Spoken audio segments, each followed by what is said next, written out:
I still remember the summer of 2019 like it happened yesterday. I was 26, a nurse working 12-hour shifts at the city hospital in Manchester. My life wasn't glamorous, just endless rotations, coffee breaks in fluorescent-lit corridors, and the quiet walk home through rain-slick streets. What kept me steady was my best friend Clara. We met in university, bonded over late-night study sessions, and for years she was the one constant in my life. She was funny, thoughtful, the kind of friend who'd remember your favorite snack or call just to check in. We'd meet at our usual Italian place, the one with the 2 bright string lights and garlic knots that tasted like heaven after a shift. One night, halfway through a second glass of wine, Clara leaned forward. "We should share our phone locations," she said lightly. "Just for safety, in case you're walking home late." I was too tired to think it through. It sounded caring, even practical. I smiled and agreed. At first it felt harmless. We'd laugh when she, coincidentally, showed up near my route home or sent a message telling me to watch out for roadworks before I even noticed. But after a while, the coincidences piled up in ways that no longer felt funny. I told myself not to overreact. She was my best friend. Maybe she was just protective. But deep down, a small voice kept whispering that something wasn't right. The first time I truly felt uneasy was a Thursday night in July. I'd gone for a walk in the park after a particularly heavy shift. The hospital was buzzing that week and I needed air, trees, anything that wasn't antiseptic. I was halfway around the lake when I saw her. Clara. She jogged toward me, earbuds dangling, hair pulled back in a ponytail. She waved, laughing breathlessly. "What are the odds?" I forced a smile, but something inside me tightened. I hadn't told anyone I was here.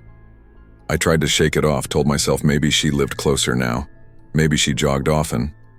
Still, as I walked home, I couldn't ignore the uneasy thrum in my chest. A week later, it happened again. I'd stayed late at the hospital, finishing charts in the quiet of a nearly empty ward. Rain was coming down hard when I trudged down my block, shoes squelching, coat damp. And there she was, standing under my building's awning, holding 2 steaming cups of coffee. "I figured you'd need this," she said breezily, handing me one. My throat went dry. I had told no one I'd be working late. I forced a thank you, sipping hot liquid I couldn't taste. Inside, my pulse hammered. That night, lying in bed, I scrolled through my phone. The blue dot blinking on her screen showed her exactly where I was. Always. Things escalated fast after that. At first, I told myself I was imagining it, but soon the line between loyalty and intrusion blurred until I couldn't tell the difference.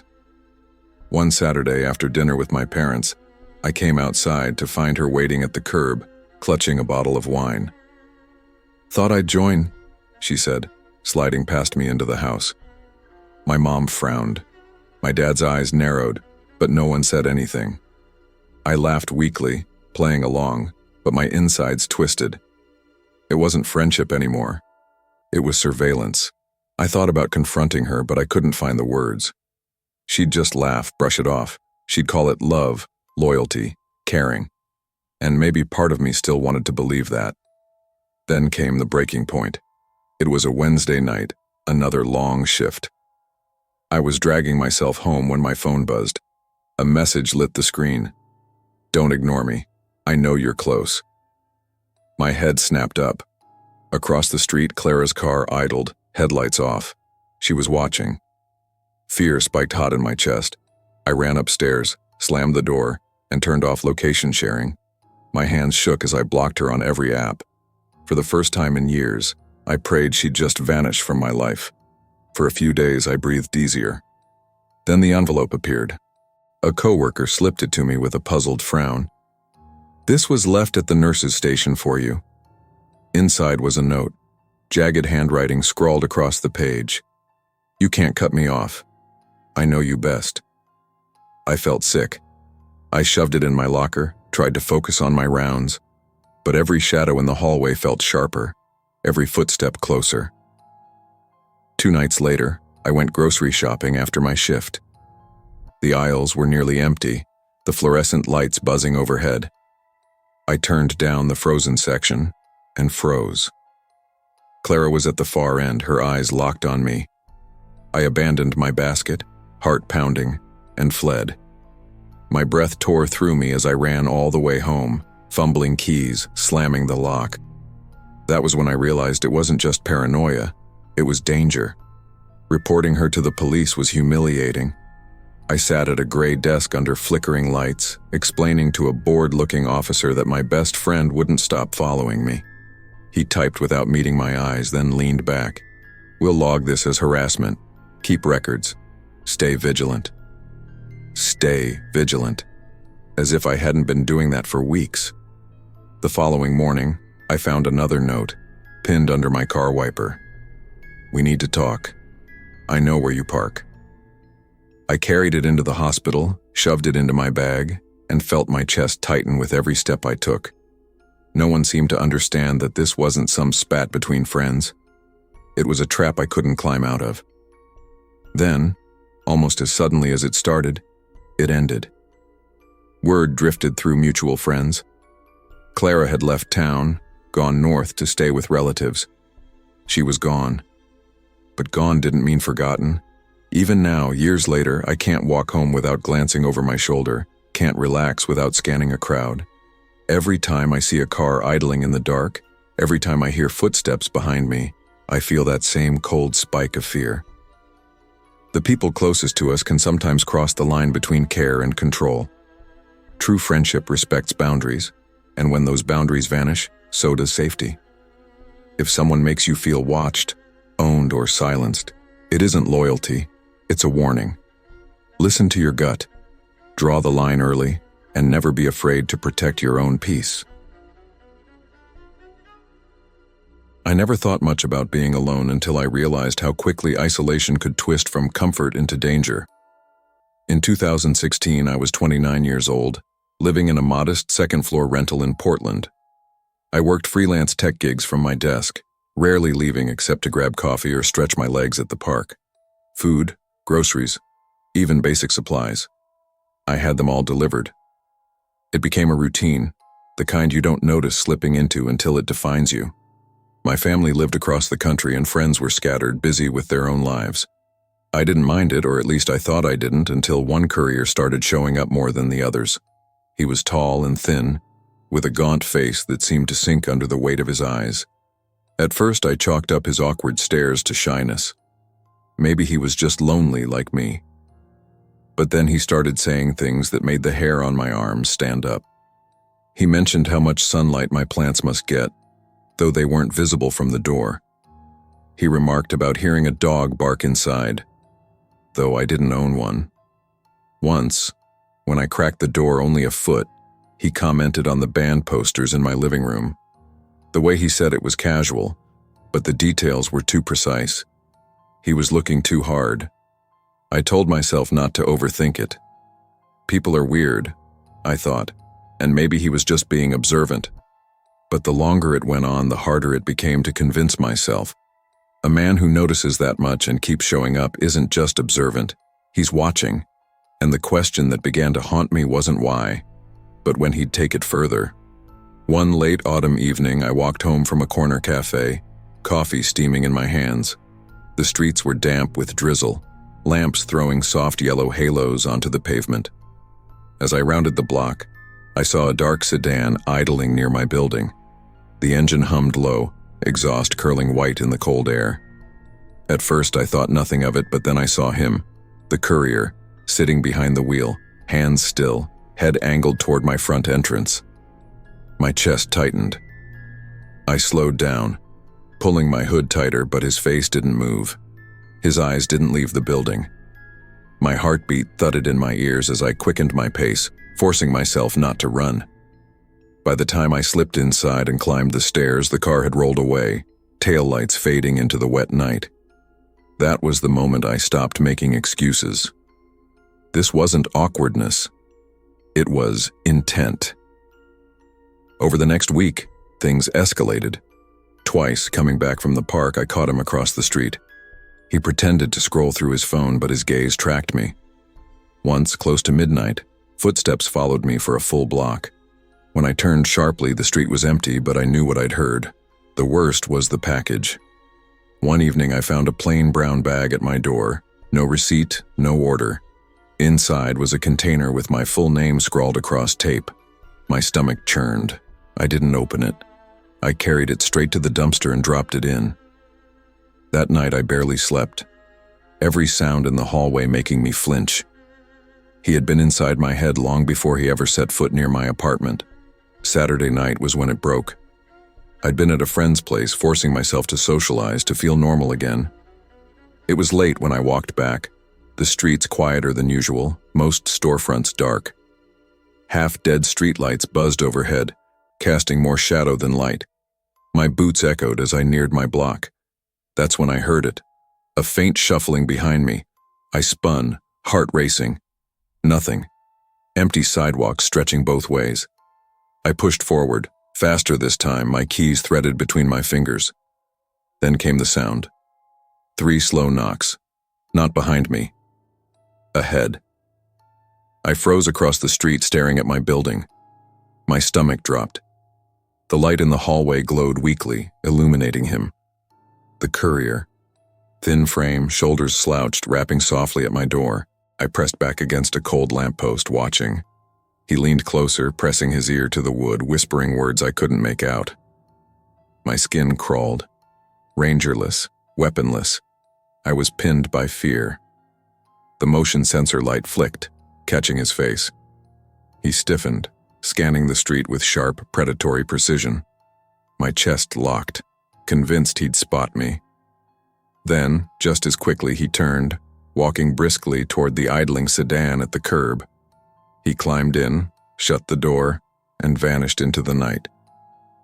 I stayed there shaking until the hallway light went out. I never forgot the way he looked before he left. Like he knew I was there.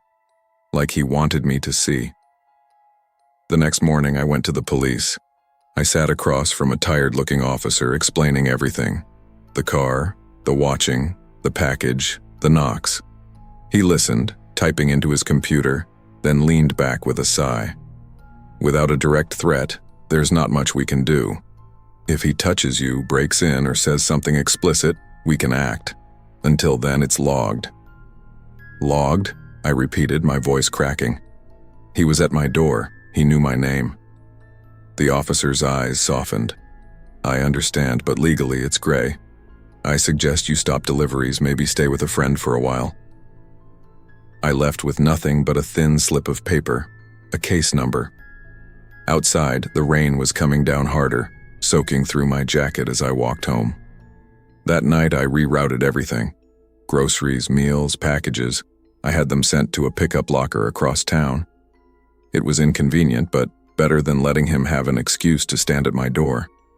I even adjusted my routes home, circling blocks, checking reflections in windows, anything to avoid being predictable. For weeks, nothing happened. No sign of him, no strange packages. Slowly, I convinced myself maybe he'd moved on, found another unlucky target. I even let myself sleep again, though lightly, always with the blinds cracked just enough to see the street below. But the quiet only made the fear sharper. One evening, weeks later, I was returning from the lockers with a bag of groceries. The air smelled of rain, pavement slick beneath my shoes. As I turned onto my street, I stopped cold. A figure stood outside my building. Still, patient, half-shadowed under a flickering lamp. My pulse roared. Even from that distance, I knew the frame. Thin, gaunt, deliberate. I ducked back behind a parked car, groceries pressing into my chest. My mind spun. Call the police? They'd tell me the same thing. Confront him? My hands shook too much. Run. He already knew where I lived. The figure shifted slightly, tilting his head toward my door as though waiting for me to arrive. Waiting. Always waiting. That night I didn't go home.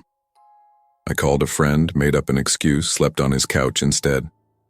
When I finally returned the next morning, the street was empty. But the feeling lingered. That same crawling certainty. He knew my rhythm, my habits, my routes. And somewhere in Portland he was still watching. Isolation makes us vulnerable in ways we don't expect.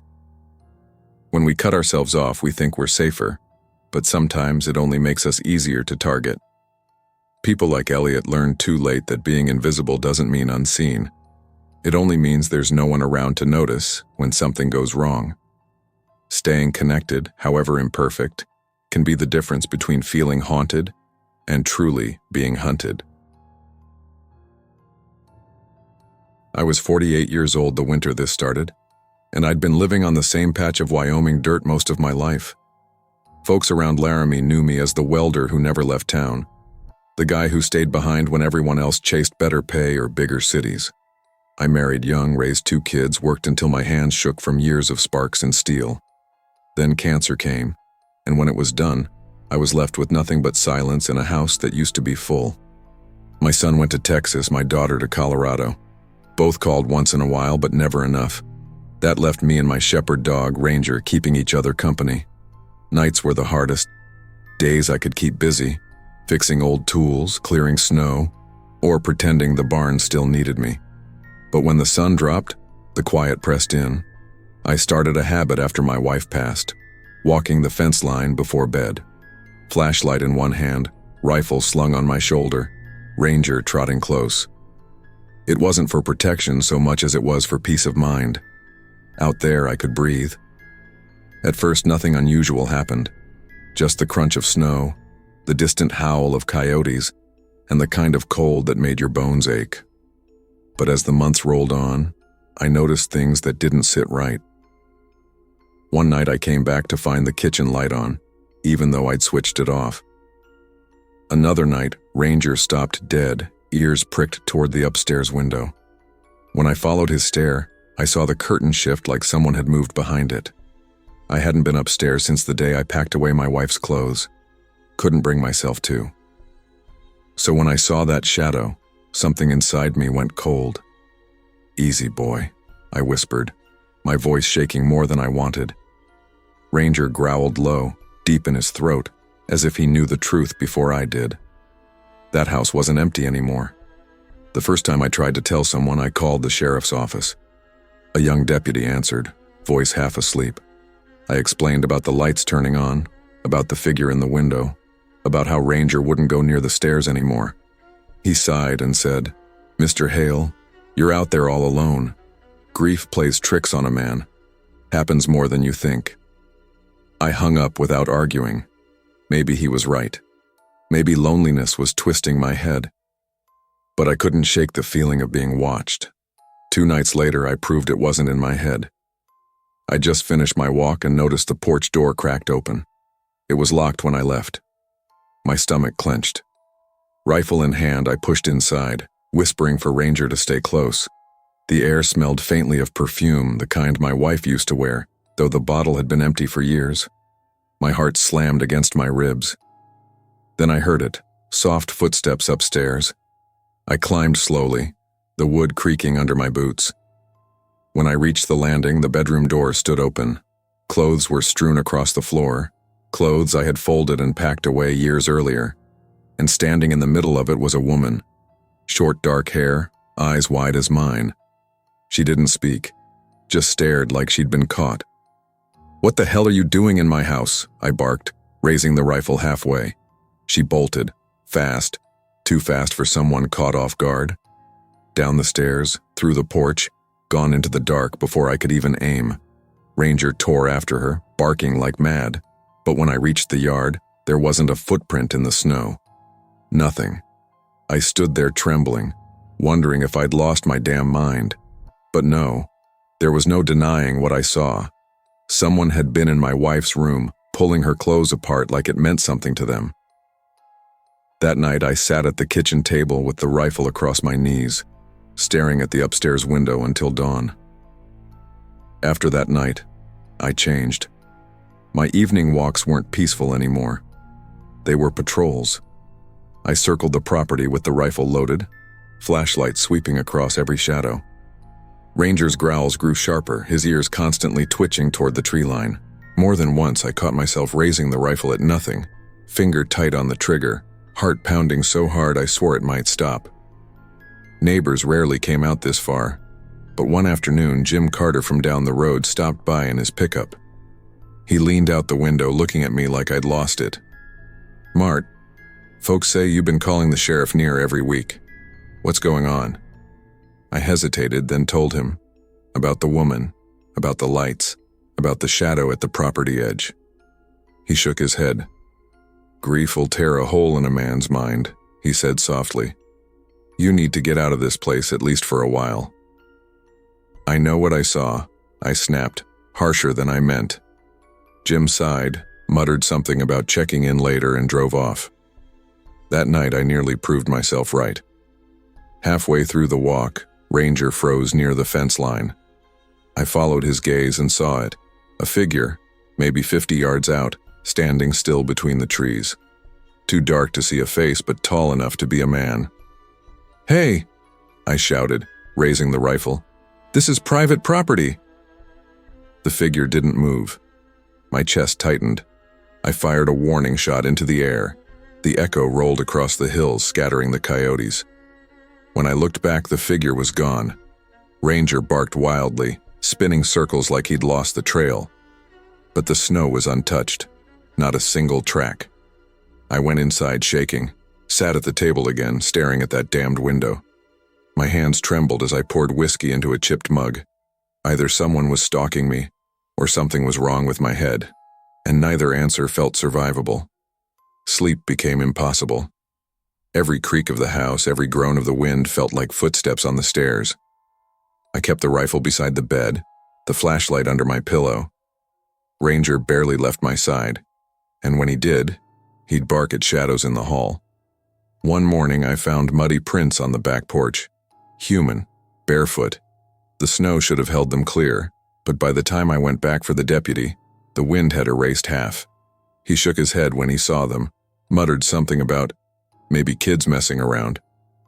Kids didn't walk barefoot in Wyoming winter. "Mr. Hale," the deputy said gently, "you need rest. You're not safe alone like this." "Not safe alone?" I laughed bitterly. "I'm not safe with someone sneaking into my home either." He left, sympathy in his eyes but no help in his hands. That night, Ranger woke me with frantic barking. I grabbed the rifle and stumbled into the hall. The upstairs door was wide open, swaying gently though no window was cracked. My skin crawled. Slowly, I stepped inside. The room was empty. But the closet door, that was closed tight. It hadn't been in years. "Come out," I rasped, pointing the rifle. Silence. My chest heaved. I swung the door open. Nothing. Just my wife's dresses, still hanging, faintly scented like her perfume. For the first time, I dropped the rifle and sobbed into my hands. Grief, madness, or something worse, it didn't matter. I was trapped in a house that wasn't mine anymore. When I looked up, Ranger was staring at the window, hackles raised, teeth bared. And in the glass reflection, for just a heartbeat, I saw a woman's face behind me. After that, I stopped trying to convince anyone. They wouldn't believe me, and maybe I didn't want them to. My life narrowed to two things: guarding the land and waiting for her, or it, to return. Neighbors said I looked hollow, that I muttered to myself when I passed through town. I didn't care. Each night I walked the fence, rifle loaded, flashlight shaking in my hand, Ranger close at my heels. Sometimes I caught glimpses, a figure crossing the yard, a shadow in the barn, a flicker of light upstairs. I chased them every time, never caught anyone, never found tracks. One January night, the cold cut like glass. As I rounded the barn, I saw her again, clearer this time. A woman standing at the upstairs window watching me, not my wife, but younger, shorter, the same one from that night with the clothes. "Why?" I shouted into the dark. My voice cracked. "Why my house? What do you want from me?" No answer. Just silence. The window curtain shifted closed. I fired into the air, heart hammering, tears freezing on my face. Ranger barked until his voice broke. I stood there until dawn, frozen to the marrow, knowing I'd never leave this place.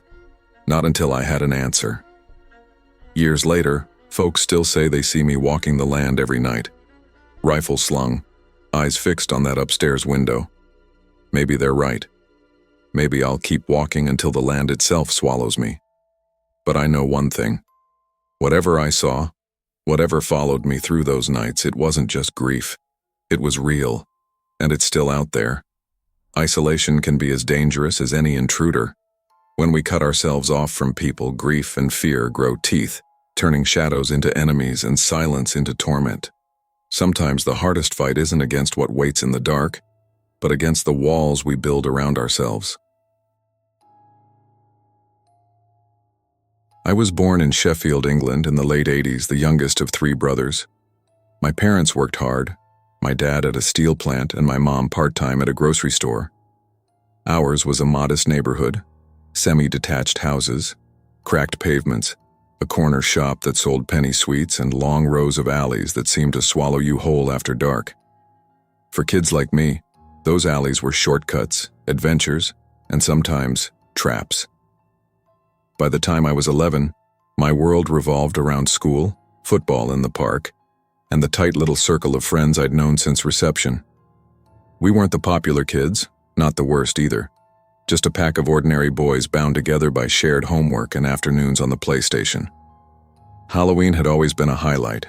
Every year we dressed up, roamed the streets with pillowcases, and tried to see who could gather the most sweets before curfew.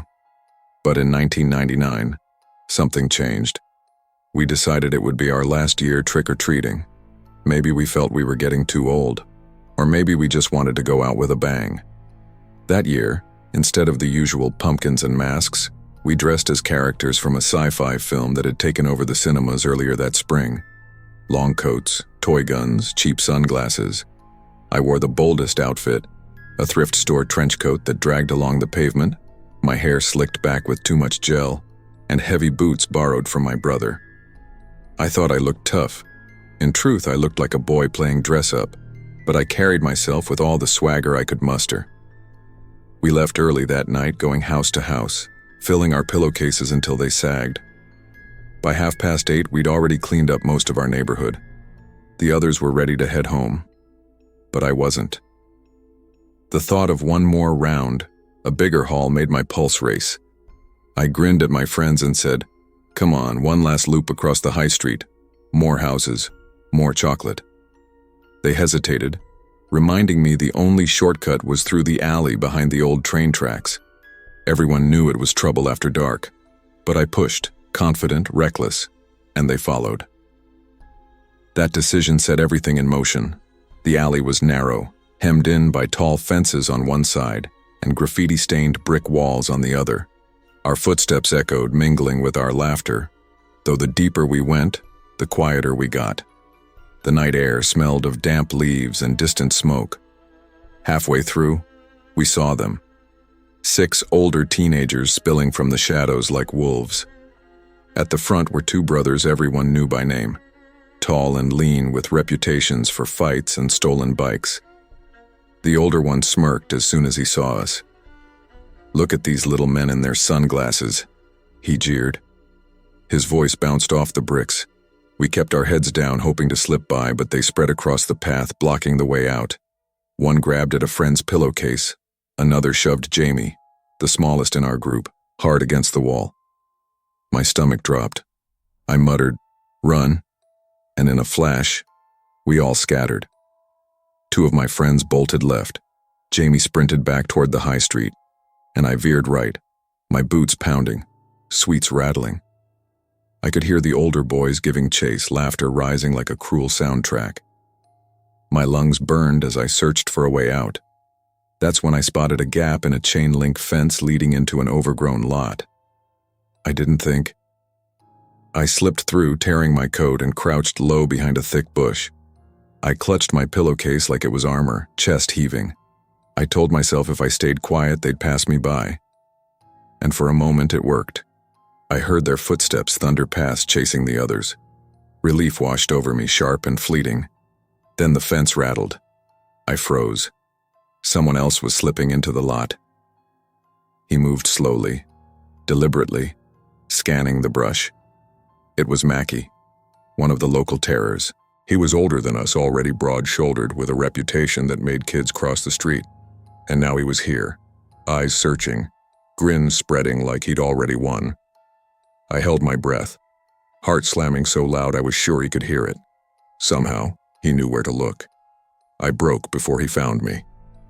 Fear surged through my veins and I bolted deeper into the lot, my boots heavy against the dirt. Branches scraped my arms as I stumbled toward the far wall. At the back was a tall brick barrier and against it leaned a crooked tree. I scrambled up, sweet spilling from my pillowcase like a trail. I was halfway up when a hand clamped around my ankle. Mackie yanked hard, and I crashed to the ground. Pain exploded through my leg as my ankle twisted, a sharp crack tearing a scream from my throat. He laughed, a sound colder than the October air. "Got you now," he said. His words dripped with triumph. I tried to crawl, dragging myself through the dirt, but his boot caught my ribs. Another blow landed across my face. My vision blurred, the metallic taste of blood filling my mouth. I curled up, whimpering, begging him to stop. But he didn't stop. His hands tore at my coat, trying to pull it open, his grin twisting into something darker than a simple mugging. Terror gripped me. I lashed out with fists and boots flailing blindly, screaming as loud as I could. My cries echoed through the empty lot, wild and desperate, and then others arrived. The brothers and their gang burst through the fence, laughter fading as they saw what was happening. For a moment I thought they would join in. My stomach lurched, certain this was the end. Instead, one of the brothers shoved Mackie hard. "What, are you sick? We only wanted their sweets, not this." He slapped him across the head, dragging him back. Another boy yanked my pillowcase from the dirt, shaking out what remained into his own bag. "Run, kid!" The older brother barked. His eyes were cold, but not cruel. "Go home before I change my mind." I staggered to my feet, pain searing through my ankle, coat torn, face bloodied. My vision swam, but somehow I stumbled forward, past them, toward the streetlights beyond. I limped all the way home, each step agony. The streets were quiet now, jack-o'-lanterns flickering on porches, shadows stretching long. Every corner I turned, I expected Mackie to be waiting. By the time I reached my house, my pillowcase was gone, my face streaked with blood. My mom gasped when she saw me. "What happened? Daniel, what happened?" I told her the simplest version. "I got mugged for sweets." My dad swore, furious but powerless. He cleaned my cuts, wrapped my ankle, and muttered about calling the police. I begged him not to. I didn't want to say more, didn't want to explain what almost happened in that vacant lot. They believed the mugging story. They never knew the rest. In school the next week, my friends whispered about their own escapes. Jamie had been shoved, but managed to get away. The others had lost sweets, nothing more. But when they looked at me, limping down the corridor, bruises blooming, they fell quiet. No one asked. No one wanted to. Mackie's name haunted the playground for years. Stories spread about how far he went, how even his own crew didn't trust him. Kids said he scared the wrong people, that he crossed lines no one else would. I avoided him at all costs, but the memory of that grin, that hand dragging me down, stuck like a scar. Time dulled the pain, but not the fear. Every Halloween afterward, I stayed home. I told friends I was too old, too cool, but the truth was simpler. I couldn't stand the dark streets, the alleys, the shadows. I couldn't stand the thought of someone waiting. Years later, long after school ended, I heard Mackie's name again. He'd been killed in a fight outside a pub, stabbed in what locals whispered was revenge. People shook their heads, saying it was inevitable. Some even said he deserved it. When I heard the news, I felt nothing at first. Then slowly I realized what it meant. The boy who haunted me, who had nearly broken more than my bones that Halloween night, was gone. But his ghost lingered, not in flesh but in memory. Even now, when I walk down an alley at night, I feel my chest tighten. I hear the rattle of the fence, the crunch of footsteps in the dirt. I see his grin in the shadows. That night never left me. It never will. I've built a life since then, Work, family, normal things. But every October, when the air turns sharp and the leaves scatter, I remember being 11 years old, hiding in the brush, believing I might not make it home. The scars faded. The fear didn't. Evil doesn't always come in the form of strangers. Sometimes it hides in the faces you already know, the kids down the street, the ones whose names everyone whispers. Boundaries crossed in youth can leave scars that outlast the people themselves. Trust your instincts, value your safety over pride, and never ignore the unease in your chest. That voice is there for a reason. It can be the difference between making it home or never being seen again. I wasn't supposed to end up in Amarillo. Truth is, I wasn't supposed to end up anywhere in particular. My 20s slipped away in a blur of oil rigs, half-finished construction jobs, and one too many bar fights in roadside bars I don't even remember the names of. By the time I hit 34, I was tired. Tired of drifting, tired of waking up in rented rooms with no money and no one waiting on me. A buddy of mine from the rigs told me about a cattle ranch outside Amarillo that needed a night guard. Said it was steady work, no questions asked, and the pay wasn't bad if you didn't mind the dark. I figured I had nowhere else to go. The ranch stretched wide across the plains, so flat you could see the headlights of trucks on the highway from 10 miles out. It was quiet country, the kind of silence that pressed down on you like weight. My bunkhouse sat near the edge of the property, a low wood building with peeling paint and a screen door that banged in the wind. They gave me a flashlight, a radio, and a 6-shot revolver. My boss told me I wouldn't likely need the gun, but better safe than sorry.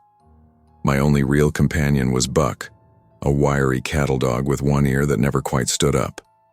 He belonged more to the land than to me, but for whatever reason he followed me everywhere. I can't say I minded. Walking that dirt track at midnight without him would have been unbearable. It was honest work, but there was an edge to it. A month before, I caught some drunk trying to siphon diesel from one of the storage tanks. He bolted when he saw me, but it left me uneasy. This was wide open land, and you never knew who might come wandering through the fences. Out there, a man could be alone real quick, and no one would know different until morning. Most nights passed the same. I'd make my rounds past the sheds, check the locks, shine the light into the corners where shadows gathered. The cattle shifted in their pens, low sounds carrying in the cold air. By 2 or 3 in the morning, I'd start back toward the bunkhouse along the narrow dirt track. Buck padded at my heels, sometimes running ahead, sometimes pausing to sniff at the brush. But one night in November, the routine broke. The moon was full, casting pale silver over the land. I'd just swung my flashlight across the central shed when I noticed movement. At first I thought it was one of the ranch hands maybe checking something, but when the figure stepped into the light, my stomach clenched. He wasn't dressed like any hand I knew. Draped across his shoulders was a ragged wolfskin, fur hanging in strips. The head of the animal perched on his own like a hood. He just stood there in the open, still as stone, watching me. "Who the hell's out here?" I called, my voice carrying farther than I intended. The man didn't answer. He only turned, letting the beam catch his face. His eyes gleamed against the light, unblinking, and I saw the handle of a knife hanging from his belt. Buck's growl rumbled low in his throat. The stranger's mouth twisted into a grin. Without a word, he threw his head back and let out a howl, long and sharp, echoing across the sheds. The cattle stirred in alarm, hooves shuffling in the dirt. Buck barked once, then bolted back a few yards, tail tucked. I felt the hair rise on my neck. I reached for my radio. "This is Low. There's someone out by the central shed, armed. Send someone quick." My voice cracked, but I didn't care. The only reply I got was another howl, louder, followed by guttural barking, like he was mocking my dog. Then, without warning, he charged. The sound of his boots on dirt hit me like thunder. I barely had time to raise my flashlight before he slammed into me. The world tilted and I went down hard on my back. His weight pressed on my chest, one rough hand closing on my throat. I saw the gleam of steel. his knife catching moonlight, and panic flooded through me. "Get off me," I rasped, thrashing against him. Buck came roaring back, teeth snapping at the man's leg. The stranger cursed, growling more animal than human, jerking his knee to shake him off. That gave me just enough space to twist sideways, fumbling for the revolver at my hip. My fingers brushed the grip, but before I could draw, the man leaned down close, breath hot and sour. "You ain't supposed to be here," he hissed, voice ragged. "This is private land," I wheezed, clawing at his arm. "You're trespassing." He barked a laugh, a hollow sound that made my skin crawl. "So are you." I shoved hard, scrambling to my knees. The revolver finally came free. I pointed it square at his chest, hands shaking. For a heartbeat he froze, head cocked like a dog listening for a whistle. Then he bared his teeth, sneering. "You ain't got the guts," he muttered. Before I could prove him wrong, gravel crunched behind me. 2 fellow guards came running, one with a shotgun in hand. "Drop it," one shouted. The wolfman turned, eyes darting. He growled low, shoulders bunching like he was ready to spring. But the shotgun butt swung fast, cracking across his temple. He collapsed into the dirt, twitching once before going still. My breath came ragged. Buck stood beside me, hackles raised, chest heaving. For the first time that night, I realized how close I'd come to dying on that cold dirt road. They tied him up and called the sheriff. I leaned against the shed wall, revolver still clutched tight, sweat cold on my skin despite the freezing air. My hands wouldn't stop shaking. When the deputies arrived, they rolled the man over. Without the wolfskin, he looked smaller, weaker, just another drunk with wild eyes. The sheriff scratched his chin, shaking his head. "Name's Ray Carter," he said finally. "Manager's brother. Been trouble since he was a kid. Guess he went off the rails again." I frowned. He came at me with a knife, nearly killed me. The sheriff nodded, though his tone was tired. "I don't doubt it. But drunks do stupid things. We'll hold him a while. Likely let him off with time served, unless your boss presses charges." My gut twisted. Time served? This wasn't some bar scuffle. I could still feel his hands on my throat, the knife flashing inches from my chest. Back in the bunkhouse, Buck curled at my feet. I sat on the edge of the bed, staring at the revolver on the nightstand. The silence outside pressed hard. Every groan of the windmill, every rustle of grass made me jump. "You're all right, Lo," one of the guards had told me. "He's locked up. Won't be back." But I wasn't sure, because when I closed my eyes, I saw him again. Not drunk, not harmless, but wild, grinning under that wolf's head. Like he'd been hunting me, not just wandering drunk. I lay down, boots still on, hand resting on the revolver. Buck lifted his head, ears twitching at every sound. Neither of us slept much that night. The weeks that followed crawled by. I kept working, but walking home after patrols felt different. The dirt track seemed longer, the shadows deeper. Every howl of a coyote in the distance made my chest tighten. The sheriff said Carter was locked away in county, but I didn't feel safer. I caught myself checking over my shoulder, scanning the fence line, gripping my flashlight so hard my knuckles hurt. The land was the same, the cattle the same, but I wasn't. Something had shifted in me that night. One evening in December, the ranch manager stopped me near the barn. "He won't be back," he said, as if reading my thoughts. "Judge sent him off to a treatment program. Family's handling it." I nodded, but I didn't answer. Because what could I say? That his brother's grin still haunted me? That I heard howls in my dreams, felt phantom hands closing around my throat?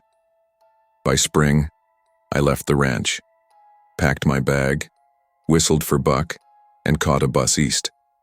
I told myself I was just moving on, like I always did. But truth was, I couldn't walk that track anymore without feeling hunted. Even years later, sitting in quiet towns far from Amarillo, I'll hear a dog howl in the distance or catch a shadow in the corner of my eye, and it all comes back. That wild charge, the madness in his face, the weight on my chest. People laugh when I tell them. Just a drunk in a costume, they say.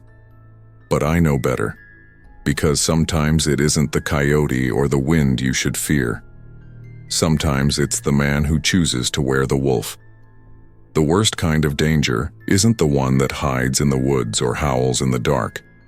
It's the kind you dismiss as harmless, the kind you excuse as drunk or crazy until it's already at your throat. Always trust your instincts and never take safety for granted, because evil doesn't always look like a monster. Sometimes it looks like a man walking out of the shadows wearing a smile. When I was 12, my life shifted in a way I didn't see coming. My father's construction business had finally taken off after years of scraping by in Chicago. He came home one evening grinning wider than I'd ever seen him and announced, "Pack up, kids. We're moving. Vermont. Small town. Fresh air. Good people." He said it like he was delivering us a gift. I cried that night. Chicago had been my whole world. School, friends, corner stores, the constant noise. I liked the noise. It made me feel alive. But my parents wanted quiet. They wanted safety, and I guess they believed small towns were built out of kindness. Our new house was massive compared to our cramped apartment. A tall, creaky Victorian with turrets and stained glass windows sitting on Maple Street with neat gardens and neighbors who waved too much. My brother thought it was cool, like living in a storybook. I thought it looked haunted. The first weeks were lonely, but then two neighborhood girls, Sandy and Liz, pulled me into their circle. They were my age, full of whispers and mischief. After school, we'd ride bikes or linger at the basketball courts tucked behind the houses. It felt almost normal again. One day, sitting on the cracked blacktop, Sandy leaned close. "Don't go into the woods past the courts," she warned. "That's where Tommy Vale lives." Liz nodded solemnly, adding, "He's older, mean. Set a shed on fire once. People say he kills cats." I laughed nervously, but the way their eyes held steady told me they meant it. "Stay out of the woods," Sandy said again, softer this time, like she was saving me. I carried that warning home in my chest, unsure if I wanted to believe them. Vermont was quiet in a way that felt heavy, like the silence pressed into your skin. Nights stretched too long. My father sat in the parlor reading, my mother humming in the kitchen. Outside, crickets filled the air, but nothing else. I tried to sleep with my window cracked, but every rustle made me think of the boy in the woods. The first real scare came 3 weeks in.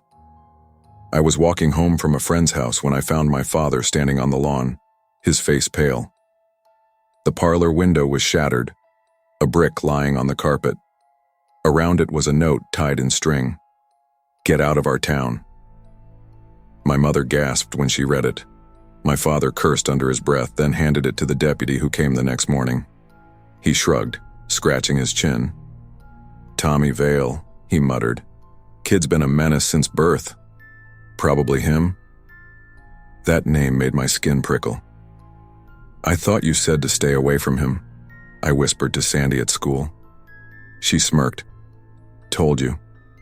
He doesn't like new people." My father dismissed it as small-town hazing. Nothing to worry about. "They'll get used to us," he said, but his knuckles were tight around his coffee mug. Weeks later, his prized car, a shiny blue Pontiac, was vandalized.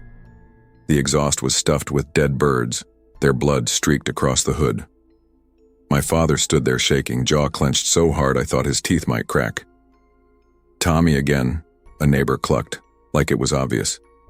"Best not to provoke him." Everywhere I turned, that name followed. Tommy Vale, the boy in the woods. Yet no one ever said they'd seen him. Only stories, only whispers, and always, always the warning, "Stay out of the woods." By November, I couldn't walk home without glancing over my shoulder. Dusk fell early in Vermont, swallowing the streets in blue shadow. One night, I spotted something waiting on our porch, a red gas can and a box of matches. My stomach flipped. My father stormed outside, yelling at the empty street. No one answered. "This is harassment," he barked, but the deputy just sighed. "Tommy," he repeated. That word was like a broken record in everyone's mouths.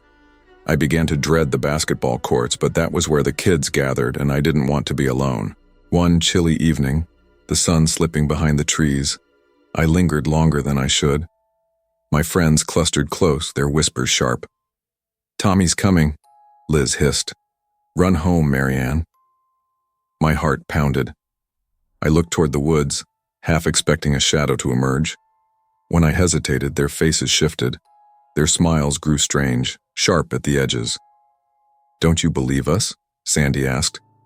Before I could answer, she shoved me hard. My knees hit the ground. Laughter erupted around me. And suddenly they were all there, kids I thought were friends, kicking, shoving, chanting his name. "Tommy, Tommy, Tommy." Pain shot through my ribs, my arms. I tried to scream, but my voice cracked into sobs.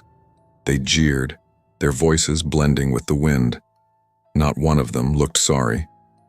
When it was over, they scattered like leaves, leaving me gasping on the cracked pavement. The woods loomed silent beyond the courts, watching. I staggered home, shirt torn, face swollen. My mother's hands trembled as she cleaned my cuts. "Who did this to you?" she asked. Through tears, I whispered the truth. "Not Tommy. Them." The next day, my father marched down to the deputy's office, fists clenched. My daughter was beaten half to death by kids chanting some ghost's name. "What are you going to do?" The deputy's face went flat. He leaned back in his chair, chewing his lip. Finally, he said quietly, "There's no Tommy Vale." The room fell silent. My mother gasped. My father's brow furrowed. "What do you mean?" The deputy sighed, almost embarrassed. "Years back, some boys started blaming their mischief on a kid who didn't exist. Vandalism, fires, broken windows.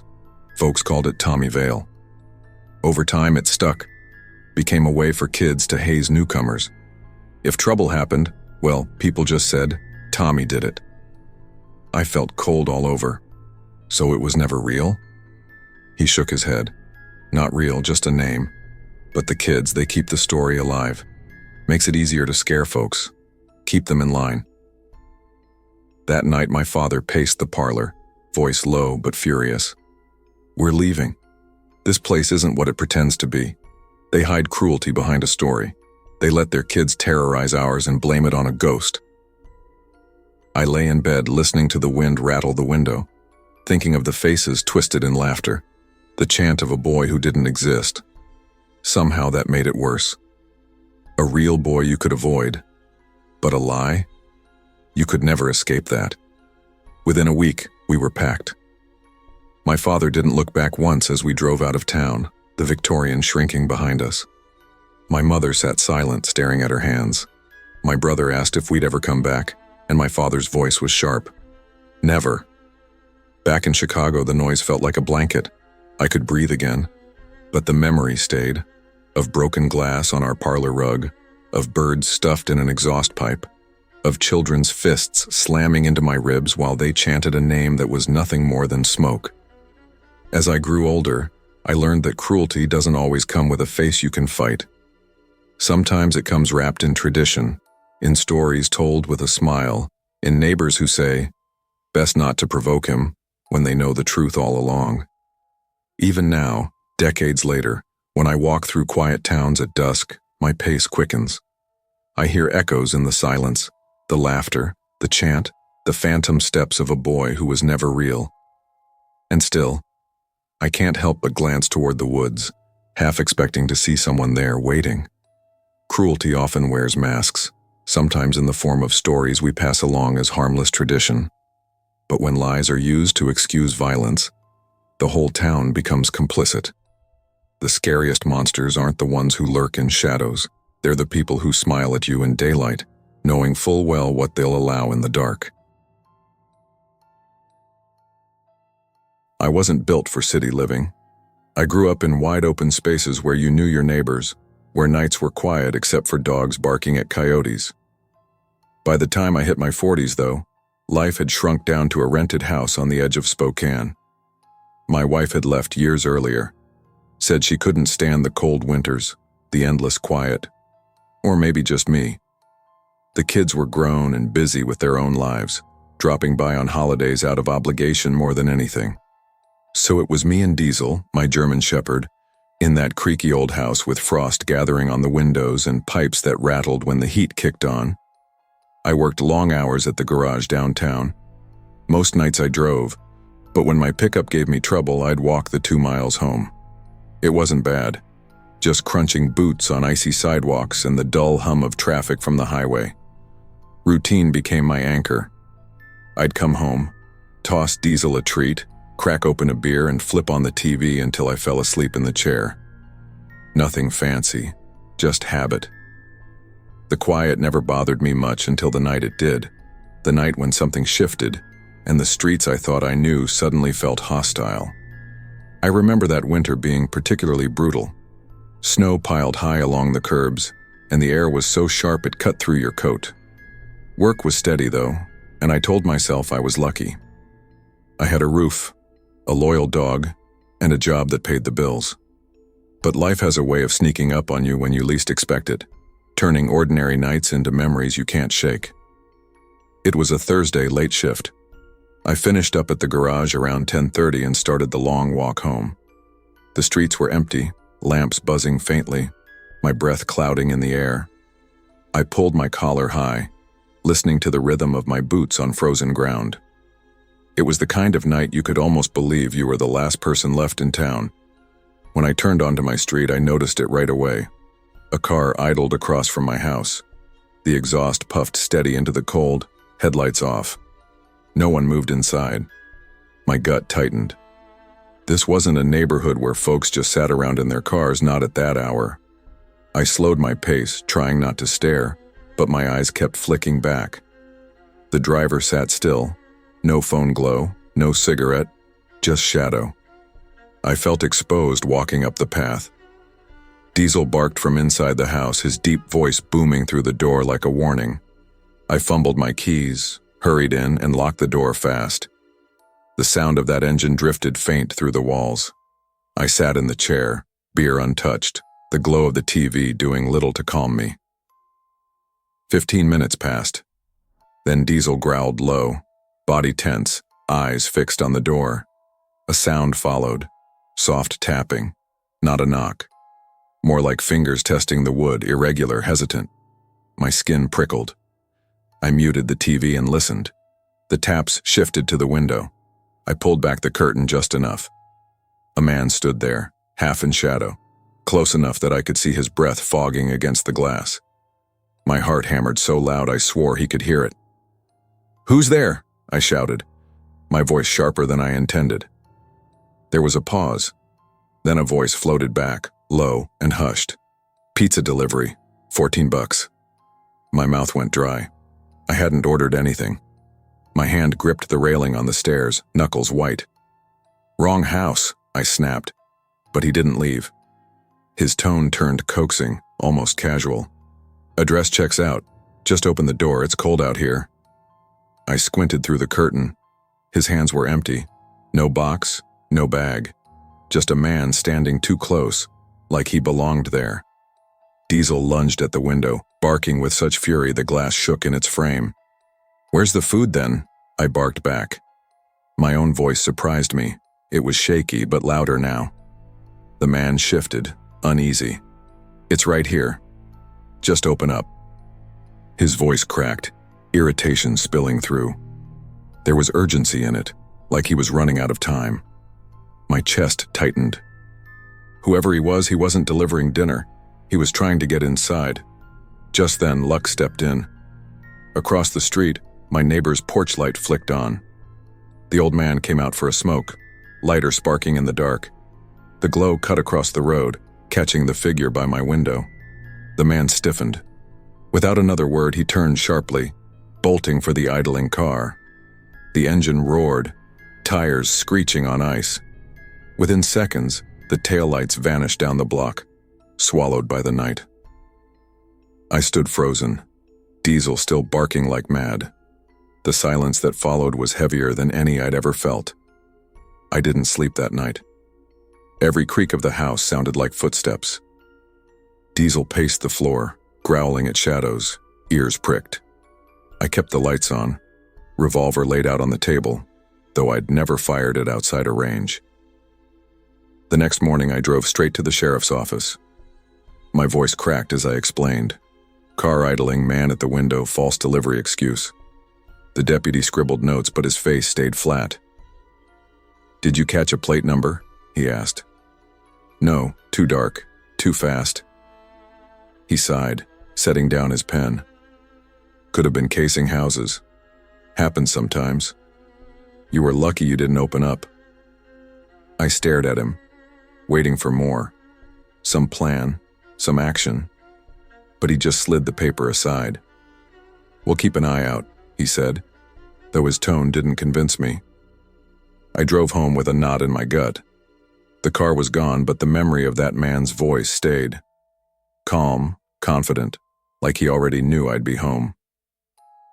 That night, I added new locks to the door. I started carrying a crowbar in my work bag. Diesel never left my side, his ears twitching at the faintest sound. I told myself I was prepared now, that nothing would catch me off guard again. But deep down, I knew the truth. Locks and crowbars only went so far. What haunted me wasn't the man, it was the confidence, the way he lied at my door like it was routine. The weeks that followed were restless. I kept replaying the sound of those taps, the crack in his voice when I challenged him. I stopped walking home late, asked for rides when the truck gave out. Every parked car made me tense. Every shadow stretched too long. Friends told me to let it go. Probably just some junkie looking for a quick score, they said. Maybe they were right, but it didn't feel random. It felt targeted, timed, like he knew when I'd be coming home.